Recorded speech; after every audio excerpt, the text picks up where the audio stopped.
This is the Women's Retail Collective podcast, where I, your host, Ann Mazinga, pull together retail's most influential women to talk about their careers, how they made it to senior level leadership, and how they're leading their organizations through the rapidly evolving retail industry.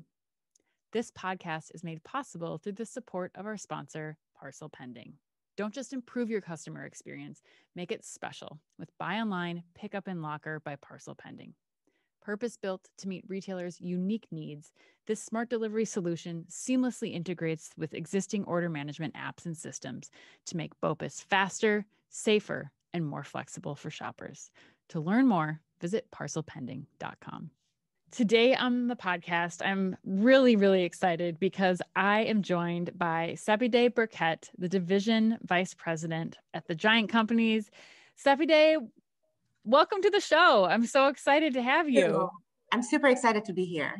Well, so usually I start the show asking people what their first job in retail was, but you didn't start your job in retail. Tell me a little bit about, where you grew up and kind of how you got into this industry. So I was born in Iran and I grew up in Iran until the age of 13. And up to that point, both my parents worked, and my mom is actually a pharmacist and my dad was a bank executive. And we moved to a whole bunch of different cities in Iran for my dad's job. So I got to see a lot of the country, and I spent my first 5 years in school in 5 different schools. and Wow. Where were you? Like 5 different countries, or like traveling 5 different throughout cities in Iran? Yeah. Because my dad had a thriving career and we would follow it. He would get promoted and go to a different city and we'd just go with him. And my mom was a pharmacist, so it was easy for her to find a job wherever he went. So, at the time, I think I didn't like not having my steady group of friends in school and having to reacclimate to a whole new environment. But like everything else in life, I think it set me up to adapt to change and make my way in new circumstances. So it turned out to be good. So then at 13, we all moved as a family to Dubai. And I lived there until I was 17. And then I came to the United States by myself to go to college. And how was that? I look at that 17-year-old and I think she just didn't know anything. And that's why she was so excited. just fearless because I just couldn't imagine anything going wrong.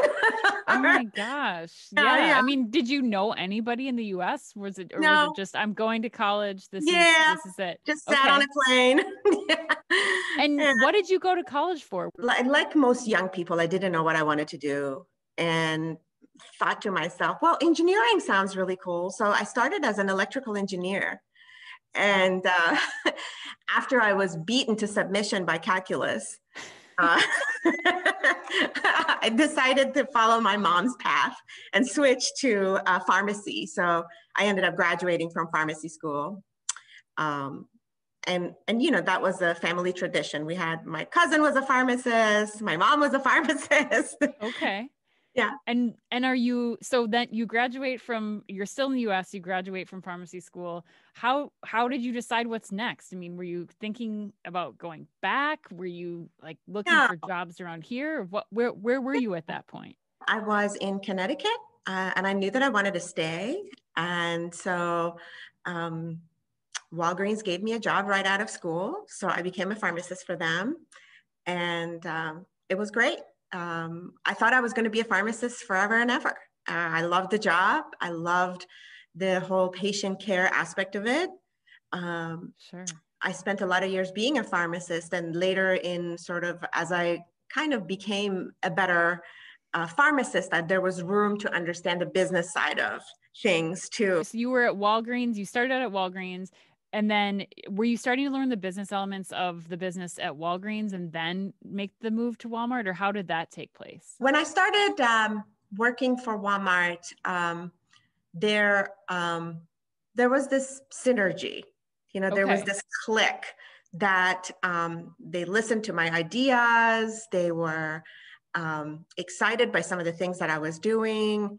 And it was a natural fit that I was good for them and they were good for me. And that's why my career thrived, with Walmart for so many years.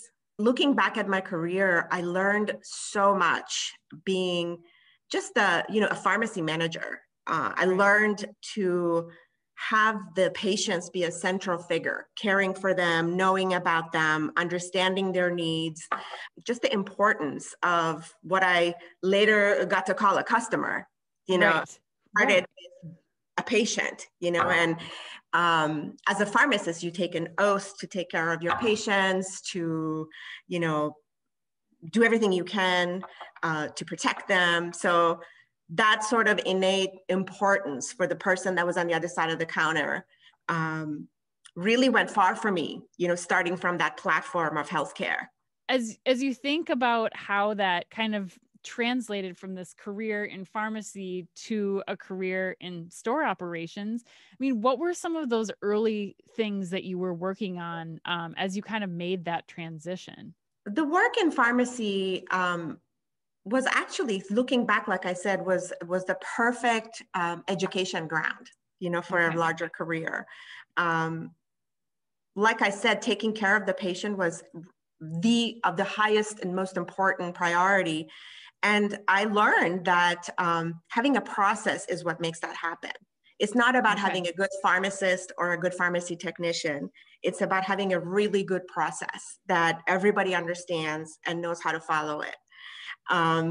So that was a really great learning. And I always work to refine and perfect the process so that no mistakes happen, Right. Because the best of people with the best of intentions in a chaotic process, can make mistakes. Right. I also remember relying on my team and learning to rely on them so heavily with important jobs. And that really taught me how to train them and how to delegate to them, how to set them up for success. Then what happened? So are you moving at that point fully into like is it store operations and merchandising? Like, how did you move out of pharmacy into that division at Walmart? So within the pharmacy, which they called health and wellness at Walmart, I became a pharmacy district director, which meant I managed several pharmacies. I supervised several pharmacies. And then from there, I became a health and wellness director. And that was when they merged vision centers and clinics under the health and wellness umbrella that also included pharmacy. Then from there, I became a divisional director, which I supervised most of the state of Pennsylvania in all of their pharmacies, vision centers, and the handful of clinics that we had. At that point, about a couple of years into that role, I wanted to continue to learn. I was hooked on the whole learning something new every few years, and kids were still younger, and I didn't want to uproot them. And so I wasn't relocatable. And so I decided to take a chance and going into total store operations, which allowed me to be in the same geographical area, but do something very different. It was clearly a completely different business, learning the business, sure, learning the entire business and the different components of it, the seasonal trends, the customer behaviors, all of that was really different than what I was used to. Learning what things were important, and what things were not, what things to pay attention to.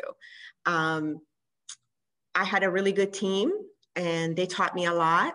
And it was the scariest decision of my professional career because I was leaving something that I was super comfortable with. Right. And going into a space that was really unfamiliar, big, and scary. Right. I wonder when you were trying to make that decision, who were you consulting? I mean, how did you make that? Were you talking to friends? Did you have mentors Oh, within yeah. Walmart? Like, what did it Yeah. for you? Who did you rely on? Yeah, I did talk to friends and certainly family, and most everyone was against it. And And one point of view.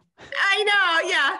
But I did have a very strong mentor at Walmart who really encouraged me to take it on, and let me know that leadership by itself was the winning ingredient, Right. and that you can learn everything else, and that I had transferable skills, that I shouldn't be afraid. And how did you feel about it? Really scared. I was really scared, and I was moving forward despite being terrified, Right. and but after a little while in the position, I start to find my footing, and I realized that, he was right, and there was a lot of things that I could contribute and bring to the table. And as a matter of fact, I have found that people that come from outside of a business often have this very interesting and out of the box perspective on problems that potentially have stayed there forever, the elephants in the room that no one else sees. They tackle on what needs to be tackled without being burdened by this chain of the ideas of the past. And so I felt like I was very much enjoying and learning, but also contributing.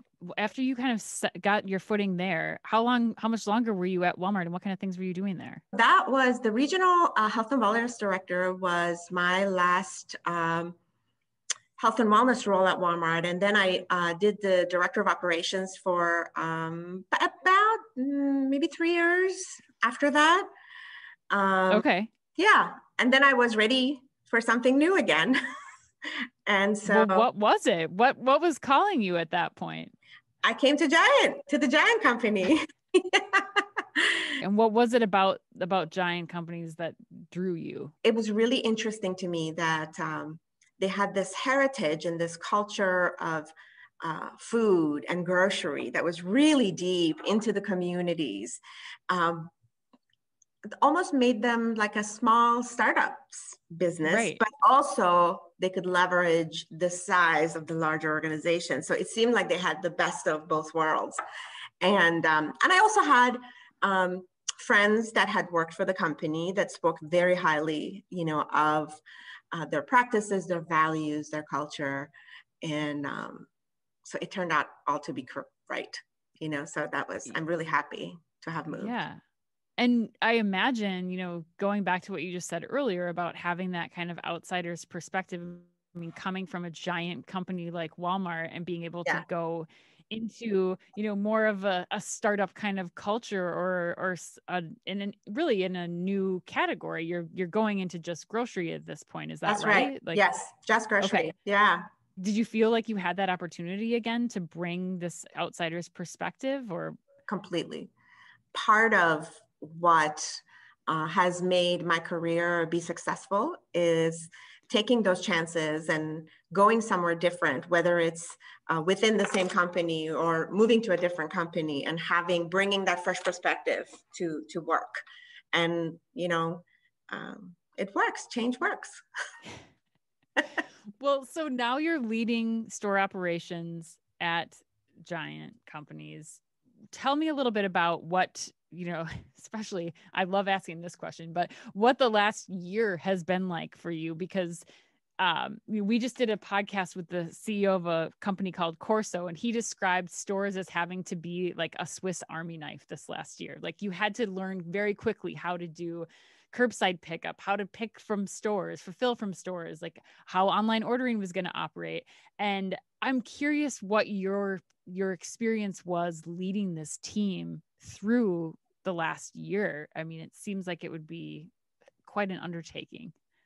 Yeah, it really was a year that no one could have prepared for or foreseen or put contingency plans in place.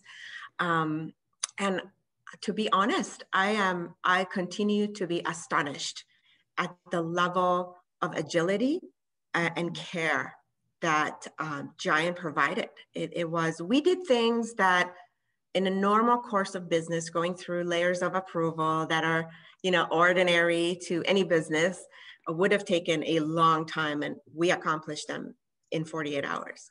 Wow. Just because you had to deliver, you had to stand up and say, this is what we need to do. And it really brought forward the power of people gathering around a common intention, mm-hmm. right? And really putting all of our efforts together to make something happen. There were several projects that, looking back, I sincerely can't believe we launched successfully to support the stores in 24 to 48 hours. It was really thrilling, really anxious at times. I can imagine. And really the go was for everyone, I think, but it was also a lot of camaraderie that brought us together. How are you preparing your teams for this next kind of post-pandemic grocery world? At some level, we have to sort of come back to the center a little bit, right? Because that level of intensity is not sustainable. But the lessons that we've learned from that will never be forgotten. I think we've learned some things that we have already put to work and will continue to put to work as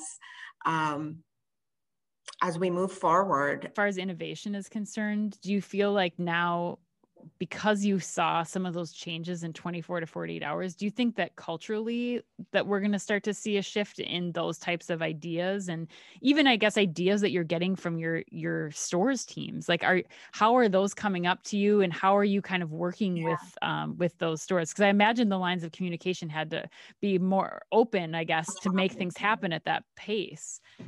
Absolutely. How do you kind of see that unfolding?